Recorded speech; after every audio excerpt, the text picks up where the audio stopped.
Hello tout le monde, j'espère que vous allez bien et bienvenue dans cette vidéo hebdo. Alors parlons directement de ce qui nous intéresse, qu'est-ce qui s'est passé sur le Bitcoin durant cette semaine. On peut voir, la semaine passée je vous avais indiqué qu'on était au sein d'un range qu'on avait quitté une fois et qu'on est revenu rejoindre et que selon moi la simple chose qu'on devait faire pour pouvoir atteindre les 8800, c'était tout simplement de passer dans la partie supérieure du range. En effet, on pouvait le délimiter de la sorte, simplement passer dans la partie supérieure et commencer à se trader dans la partie supérieure aurait pu nous assurer une montée vers les 8800. Or, on peut voir que ça ne s'est pas passé du tout comme ça. On est resté vers le bas du range, on est venu taper plusieurs fois sur le bas du range et ensuite on est venu le casser.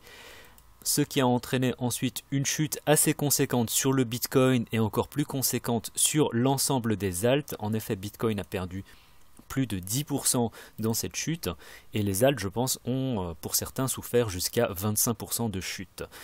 Donc, qu'est-ce qui se passe sur le Bitcoin? Pour le moment, on va dire que tant qu'on tient les niveaux, tant qu'on reste au-dessus des 7200, pour moi, ceci c'est simplement une retrace, c'est un pullback et c'est quelque chose qui est assez sain. Sur Facebook, alors cette semaine je suis parti en vacances, donc j'étais un peu loin des charts et j'ai posté des charts à partir de mon téléphone. Du coup j'ai fait des analyses qui étaient, on va dire, un peu approximatives. Mais je suis rentré hier et je vous ai posté une update sur Facebook. Donc dans tous les cas, n'hésitez pas à regarder et à liker la page sur Facebook.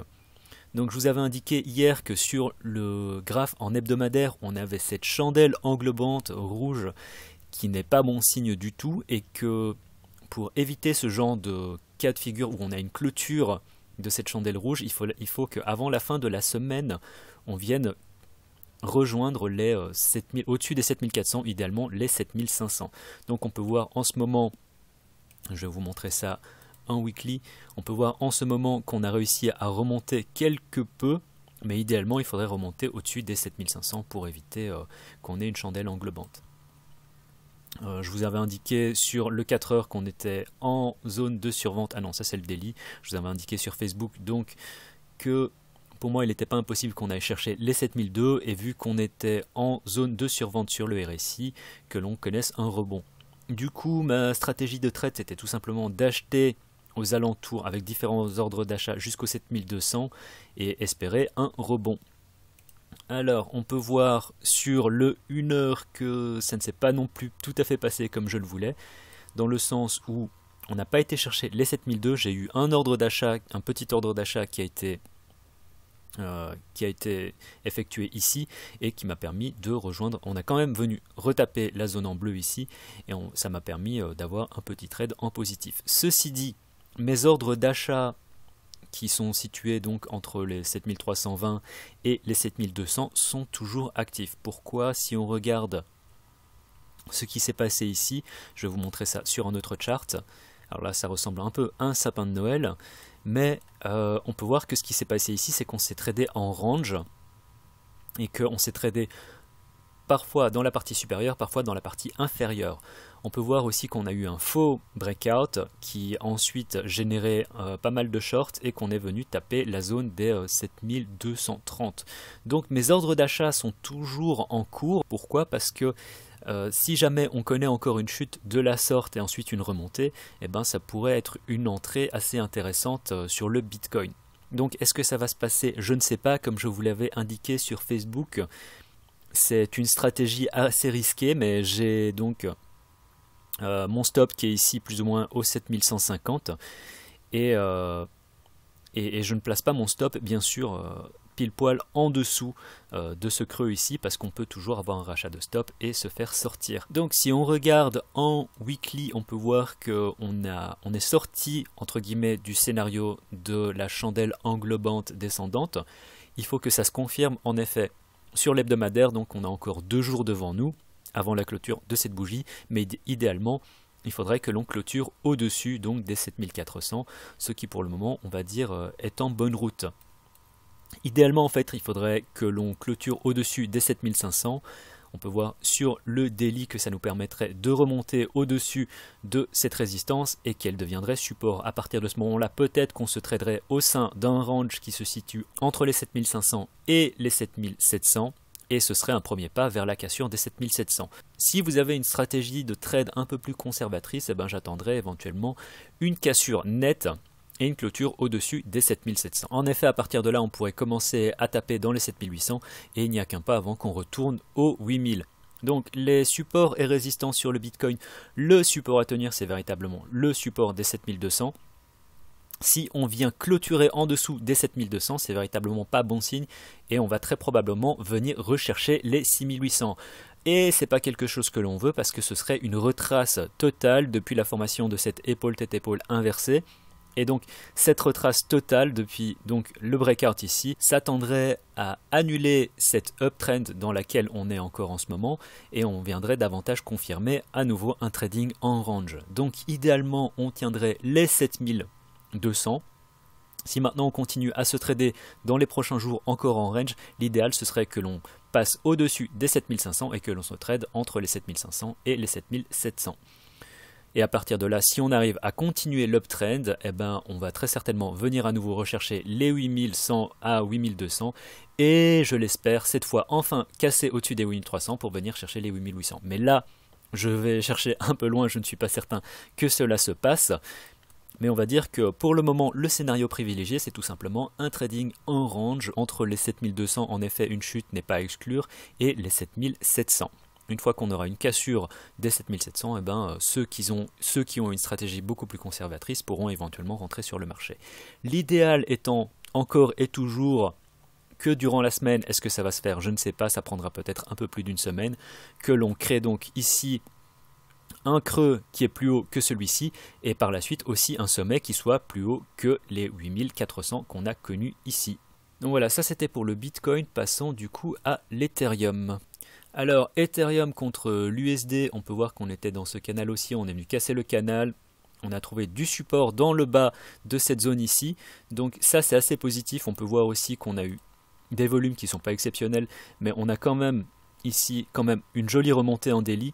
L'idéal maintenant c'est que l'on clôture au-dessus des 420 et à partir de ce moment-là on pourrait confirmer un petit rebond, une petite remontée, rien de spectaculaire. Je m'attends dans un premier temps à venir taper les 450 et si on peut continuer dans cette voie-là, éventuellement les 490, mais on n'en est pas encore là pour le moment. Il faut voir comment est-ce que ça va évoluer dans les prochains jours. Ceci dit, il y a quand même quelques altcoins qui, de par le fait qu'ils se sont fait smasher pendant la semaine, connaissent un rebond assez intéressant. C'est par exemple le cas d'IOTA. Je vais en parler dans quelques instants. Mais continuons avec Ethereum contre le Bitcoin. Alors, Ethereum contre le Bitcoin, c'est un chart que je surveille de très très près. En effet, la semaine passée, je vous avais indiqué sur ce chart, sur Bittrex, parce qu'on a beaucoup plus d'historique, qu'on est pile poil sur ce support qui est en cours déjà depuis fin 2015, donc depuis que le Bitcoin est listé sur Bittrex.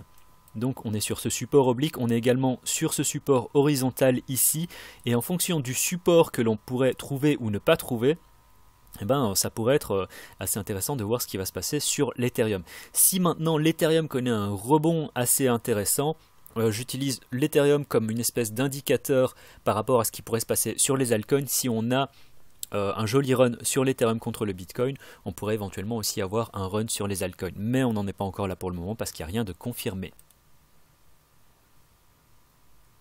Alors, BNB contre l'USDT, on est toujours au sein de ce très très gros range. On va dire que si on regarde sur une échelle de temps un peu plus petite, sur le 4 heures, on peut voir qu'on avait la formation de ce double top, cassure. Ceci dit, la cassure n'est pas venue nous emmener aussi haut que ce que l'on pouvait espérer. On a connu une retrace, on est retourné en dessous de la zone de pivot. On a recassé le pivot et en ce moment on est au-dessus. Donc il faut espérer que cela dure et que l'on trouve du support plus ou moins au 13,80.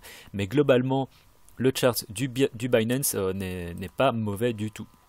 Alors Binance Coin contre le Bitcoin, on peut voir que suite à cette grosse downtrend, cette énorme chute, on a trouvé pas mal de supports. On est venu remonter ici sur la résistance qu'on est venu taper deux fois et que l'on a cassé ici. Donc en ce moment on est au-dessus de la résistance un peu comme le chart du Binance contre le BTC et il faut espérer que cela tienne. Donc pour le moment assez positif sur Binance. EOS contre l'USD. Alors EOS contre l'USD, on peut voir... alors là je suis sur Bitfinex parce qu'on a aussi beaucoup plus d'historique, qu'on est en train de former éventuellement un triple bottom sur Binance et si ça, sur EOS pardon, et si ça se confirme, on pourrait éventuellement venir chercher le haut du canal.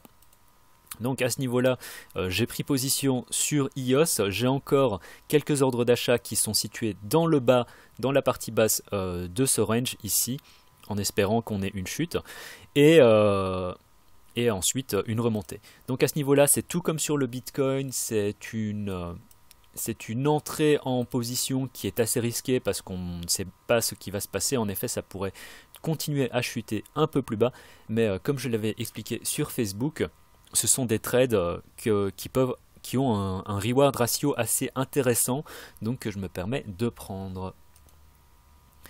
EOS contre le BTC, alors pour le moment on a cette formation double bottom, on n'a pas encore eu de cassure avec des volumes, mais on peut voir aussi qu'on est ici au sein de ce biseau descendant. Donc éventuellement si on arrive à voir une cassure de ce biseau descendant et également une confirmation de ce double bottom, ça pourrait être assez intéressant sur EOS contre le Bitcoin.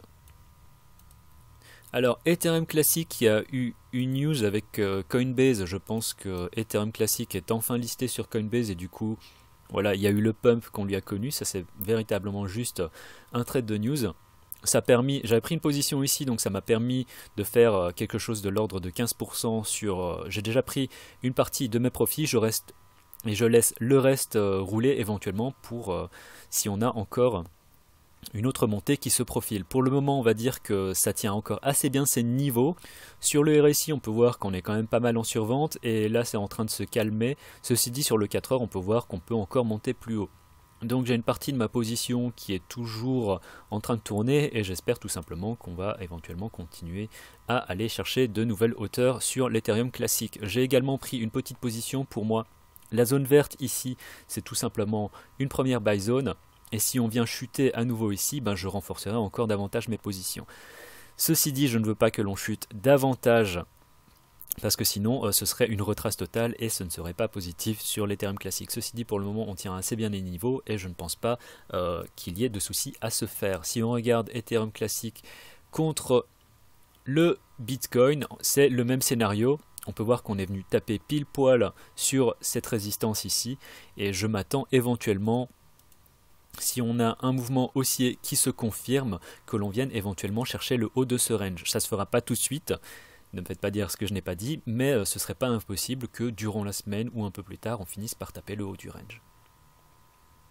Alors la semaine passée, il y a Julien merci, qui m'a demandé un truc du genre 15 cryptos. Je ne vais pas toutes les faire, mais je vais tout simplement expliquer ce que je regarde sur une crypto avant de rentrer dessus, tout simplement. Ça va être un peu plus éducatif que d'habitude. Et du coup, à ce niveau-là, ce que je regarde avant de rentrer en position sur une crypto, il y a deux choses que je regarde. Soit on a eu l'établissement d'un range pendant un certain nombre de temps. Ici, on peut voir qu'on était dans un range et qu'on est resté au sein d'un range quand même pendant une vingtaine de jours, que suite à cette vingtaine de jours, on a une cassure et une montée. Donc lorsqu'on a un range qui se forme comme ça pendant un certain temps, eh ben, on peut éventuellement prendre position sur le bas du range pour éventuellement vendre sur le haut du range, ou bien attendre la cassure du range pour éventuellement rider le mouvement haussier. Dans ce cas-là, ben, ça permet de faire certains profits. Ça dépend véritablement de vous, de la manière dont vous tradez, de la possibilité aussi que vous avez à être derrière votre ordinateur. Or, lorsqu'on a une downtrend comme ça, je ne touche pas du tout à la crypto, sauf si on a une forte arrivée de volume et que l'on arrive à créer deux choses. La première, c'est quoi ? C'est tout simplement que l'on ait un second creux qui est plus haut que le précédent, donc dans ce cas-là, qu'on ait un mouvement qui soit haussier avec des volumes, un second creux, et un deuxième sommet. Donc à partir de ce moment-là, on peut considérer qu'on a éventuellement une uptrend qui est en train de se dessiner, et à partir de ce moment-là, je serai d'accord pour prendre une position. Or, on peut voir qu'ici, ce n'est pas le cas. Quantum, tu m'avais demandé, Julien, de regarder. Il n'y a rien du tout pour moi. OMG, c'est la même chose. Alors ici, on a un petit rebond, mais on peut voir qu'on n'a même pas été rechercher le plus haut de cette ancienne chandelle ici. Donc je n'y toucherai pas. ONT, même chose, on a un rebond, mais tant qu'on ne vient pas chercher au-dessus des, mettons, 260 qui est le haut de cette chandelle ici, j'éviterai d'y toucher. ONT contre le BTC, bah, c'est la même chose. IOTA, alors IOTA, ça, il s'est fait crocher. Il y a eu énormément d'acheteurs qui ont été attirés par un IOTA en dessous des 80 centimes. Et on peut voir on peut voir par exemple qu'on est venu chercher au-dessus de cette ancienne bougie. Donc ça, c'est une bonne chose. Et on peut voir aussi, donc on a une chandelle englobante, une longue mèche comme ça sur un bottom. Donc ça, c'est très très bon. On regarde aussi les volumes qui sont assez intéressants. Et pour le moment, on tient assez bien les niveaux. Donc IOTA, personnellement pour le moment j'y toucherai pas, on tient très très bien les niveaux donc c'est très positif. Éventuellement si on a une retrace ça pourrait être assez intéressant, et là on peut voir qu'il y a sur le 1 heure, alors je préfère qu'on ait ça sur une échelle de temps un peu plus grande, mais on peut voir qu'il y a par exemple ici un top, un creux qui est plus bas, et ici on est en train de faire un top qui est aussi supérieur à celui-ci. Donc c'est à ce niveau-là, ça c'est un peu pour expliquer ce que je recherche sur les altcoins, enfin sur le BTC aussi, ce que je recherche généralement avant de prendre une prise de position. Et si on regarde IOTA contre le BTC, bah c'est très très bon aussi. On est pile poil sur cette zone de résistance oblique et il faudrait éventuellement que l'on passe au-dessus pour être véritablement positif, et à partir de ce moment-là on pourrait éventuellement peut-être définir une nouvelle uptrend. Pour le moment on est toujours au sein de ce range ici et l'uptrend n'est pas confirmé, donc j'attendrai aussi qu'il y ait une confirmation avant de rentrer dessus. Parmi les autres cryptos que tu as demandé Julien, et c'est aussi valable pour tous les autres finalement, il y avait Ripple. Ripple, si on regarde sur le daily donc contre l'USD, on peut voir qu'on est sur ce support ici, donc il y a ce range qu'on a dessiné, on est sur le bas du range, donc une prise de position n'est pas à exclure dans le sens où on pourrait venir taper le haut du range, et à ce niveau-là, pour moi je trouve ça assez intéressant ce qui se passe sur Ripple. Donc ça c'est quelque chose à surveiller de près pour moi, et éventuellement si ça se fait, ça peut générer des gains qui sont pas de l'ordre de 15%, donc c'est pas négligeable.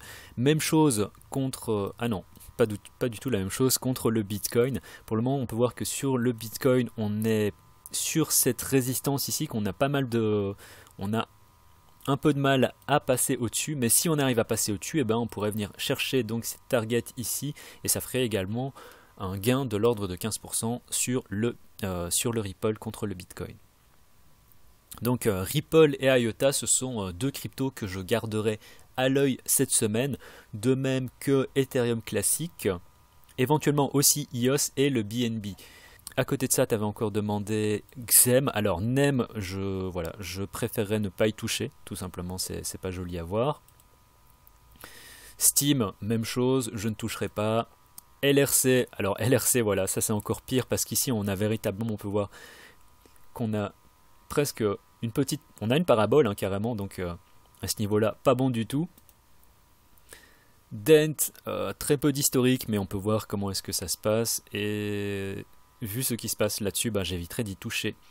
Substratum, alors Substratum, je sais pas si c'est parce que Binance autorise le wash trading et que du coup on a très très peu de volume ici sur Substratum, mais si je regarde sur le 1 heure, ce n'est pas inintéressant, c'est un peu moins inintéressant, c'est un peu plus intéressant que d'autres cryptos par exemple, mais on est toujours dans cette downtrend, donc toujours méfiant. Ceci dit, on a ici un petit creux qui se forme, et si on arrive à passer au-dessus de cette résistance ici, on pourrait venir peut-être éventuellement chercher le haut de cette résistance, et l'air de rien, je pense que ça fait quand même 9%. Donc ça, ce serait éventuellement une chose. Après, il faut savoir que ce genre de trade, c'est du court terme, et que si vous voulez entrer pour du long terme sur une crypto, ce n'est pas forcément conseillé de le faire maintenant. J'attendrai qu'une uptrend se dessine. Pour le moment, on est toujours au sein de cette downtrend sur le Substratum, donc j'éviterai d'y toucher personnellement, je n'y toucherai pas. Et le dernier, c'était Digibyte. Alors Digibyte, on avait connu une jolie montée ici alors que tout était en train de se faire dégommer. On est venu taper sur cette résistance ici quelques fois, et puis une jolie déconfiture sur le Digibyte. Donc personnellement, pour le moment, j'éviterai d'y toucher également. On n'a pas forcément un très très joli rebond qui s'est effectué sur Digibyte, et pour le moment, on est au sein de ce range entre les 520 et les 440 Satoshi. Donc Digibyte, j'éviterai également d'y toucher.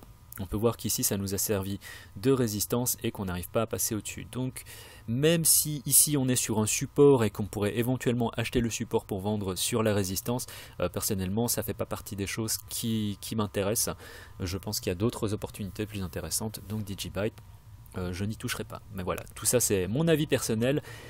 Vu ce qui se passe, vu ce qui s'est passé durant la semaine, vu la manière dont on s'est fait smasher, je pense qu'on devrait avoir un week-end vert, dans le sens où on devrait avoir pas mal de rebonds.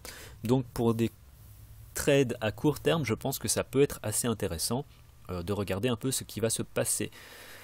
Donc voilà, c'était tout pour cette vidéo. Si vous avez apprécié le contenu, n'hésitez pas à mettre des pouces en l'air, c'est très important pour moi par rapport au référencement. Ça me permet également de savoir que vous appréciez mon travail. Si vous avez des questions, n'hésitez pas à me mettre ça dans les commentaires. N'hésitez pas à liker la page Facebook. C'était le cryptographe. Tchuss!